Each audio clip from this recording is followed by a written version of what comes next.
નમસ્તે. આજે આપણે મહાશબ્દ કોણ પ્રેક્ટિસ માટેના પ્રશ્નોનું સોલ્યુશન જોઈશું. આ પ્રકારના પ્રશ્નોમાં 4 શબ્દો આપવામાં આવેલા હોય છે. આપણે એમાંથી એક શબ્દ એવો પસંદ કરવાનો છે કે જેમાં બાકીના 3 શબ્દોનો સમાવેશ થતો હોવો જોઈએ. એટલે આપણે તેને મહાશબ્દ કહીએ છીએ. પ્રશ્ન 1. મહોલ્લો, સોસાયટી, ઘર અને ગામ. તો આ ચારેયમાં મહાશબ્દ કોણ આપણે શોધવાનો છે. મહોલ્લો, સોસાયટી અને ઘર આ ત્રણેયનો સમાવેશ ગામમાં થાય, માટે મહાશબ્દ થશે ગામ. પ્રશ્ન 2. દરવાજો, બારણું, ફર્નિચર, બારી. દરવાજો, બારણું અને બારી આ ત્રણેયનો સમાવેશ ફર્નિચરમાં થશે, માટે મહાશબ્દ થશે ફર્નિચર. પ્રશ્ન 3. વીંટી, ઘરેણું, હાર, બંગડી. વીંટી, હાર અને બંગડી આ ત્રણેય ઘરેણાં છે, માટે મહાશબ્દ થશે ઘરેણું. પ્રશ્ન 4. ગુજરાત, ભારત, જૂનાગઢ, એશિયા. ગુજરાત, ભારત અને જૂનાગઢ આ ત્રણેયનો સમાવેશ એશિયા ખંડમાં થશે, માટે મહાશબ્દ થશે એશિયા. પ્રશ્ન 5. ગુજરાત, ભારત, બિહાર, એશિયા. આમાં પણ મહાશબ્દ એશિયા થશે, કારણ કે બાકીના ત્રણેયનો સમાવેશ એશિયા ખંડમાં થાય. પ્રશ્ન 6. ગામ, રાજ્ય, તાલુકો, દેશ. ગામનો સમાવેશ તાલુકામાં થાય, તાલુકાનો રાજ્યમાં થાય અને રાજ્યનો દેશમાં થાય, એટલે મહાશબ્દ થશે દેશ. પ્રશ્ન 7. એકી સંખ્યાઓ, બેકી સંખ્યાઓ, અવિભાજ્ય સંખ્યાઓ, પૂર્ણ સંખ્યાઓ. એકી સંખ્યા, બેકી સંખ્યા અને અવિભાજ્ય સંખ્યા આ ત્રણેયનો સમાવેશ પૂર્ણ સંખ્યાઓમાં થશે, માટે મહાશબ્દ થશે પૂર્ણ સંખ્યાઓ. પ્રશ્ન 8.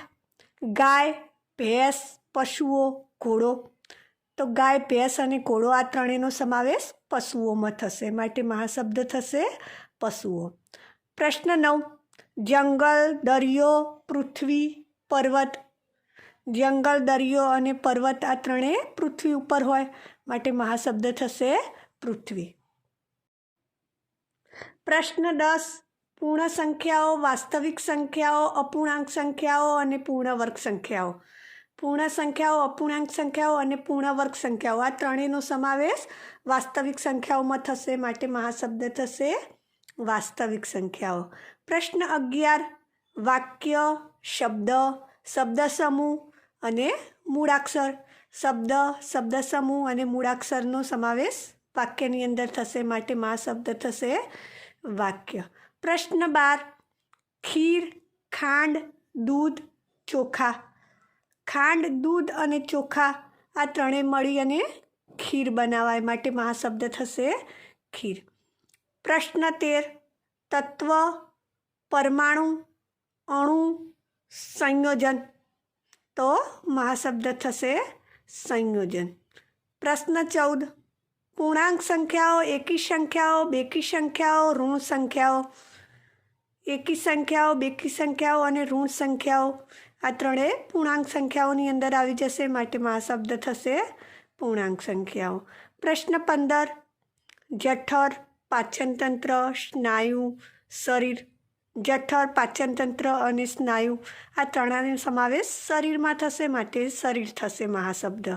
પ્રશ્ન 16. સાપ, પોપટ, સરીસૃપ, સજીવ. સાપ, પોપટ અને સરીસૃપ આ બધા સજીવો કહેવાય, માટે મહાશબ્દ થશે સજીવ. પ્રશ્ન 17. ખીર, દૂધ, રોટલી, ભોજન. ખીર, દૂધ અને રોટલી આ ત્રણેય ભોજન કહેવાય, માટે મહાશબ્દ થશે ભોજન. પ્રશ્ન 18. ઓક્સિજન, નાઇટ્રોજન, હવા, કાર્બન ડાયોક્સાઇડ. ઓક્સિજન, નાઇટ્રોજન અને કાર્બન ડાયોક્સાઇડ ત્રણેયનો સમાવેશ હવામાં થાય, માટે મહાશબ્દ થશે હવા. પ્રશ્ન 19. ભારત, એશિયા, નેપાળ, શ્રીલંકા. ભારત, નેપાળ અને શ્રીલંકા ત્રણેય એશિયા ખંડમાં આવેલા છે, માટે મહાશબ્દ થશે એશિયા. પ્રશ્ન 20. સિંહ, વાઘ, હાથી, પશુઓ. સિંહ, વાઘ અને હાથી આ ત્રણેયનો સમાવેશ પશુઓમાં થશે, માટે મહાશબ્દ થશે પશુઓ. પ્રશ્ન 21. માછલી, જળચર, વેલ, દરિયો. માછલી, જળચર પ્રાણીઓ, વહેલ આ બધું દરિયામાં હોય માટે મહાશબ્દ થશે દરિયો. પ્રશ્ન 22. ફકરો, મૂળાક્ષર, શબ્દો, વાક્ય. મૂળાક્ષર ભેગા થઈને શબ્દ બનશે, શબ્દ ભેગા થઈને વાક્ય બનશે અને વાક્ય ભેગા થઈને ફકરો બનશે માટે મહાશબ્દ થશે ફકરો. પ્રશ્ન 23. વિદ્યાર્થી, શિક્ષક, શાળા, વર્ગખંડ. વિદ્યાર્થી, શિક્ષક અને વર્ગખંડ આ બધું શાળામાં હોય માટે મહાશબ્દ થશે શાળા. પ્રશ્ન 24. ફૂટબોલ, હોકી, કબડ્ડી, રમત. તો ફૂટબોલ, હોકી અને કબડ્ડી આ ત્રણેય રમતો છે માટે મહાશબ્દ થશે રમત. પ્રશ્ન 25. માછલી, તારા માછલી, જળચર, સજીવ. માછલી, તારા માછલી અને જળચર આ બધા સજીવો છે માટે મહાશબ્દ થશે સજીવ. પ્રશ્ન 26. ધાતુ, તત્વ, લોખંડ, સોનું. ધાતુ, લોખંડ, સોનું આ બધાનો સમાવેશ તત્વમાં થશે માટે મહાશબ્દ થશે તત્વ. પ્રશ્ન 27. ગ્રહો, સૂર્ય, ઉપગ્રહો, સૂર્યમંડળ.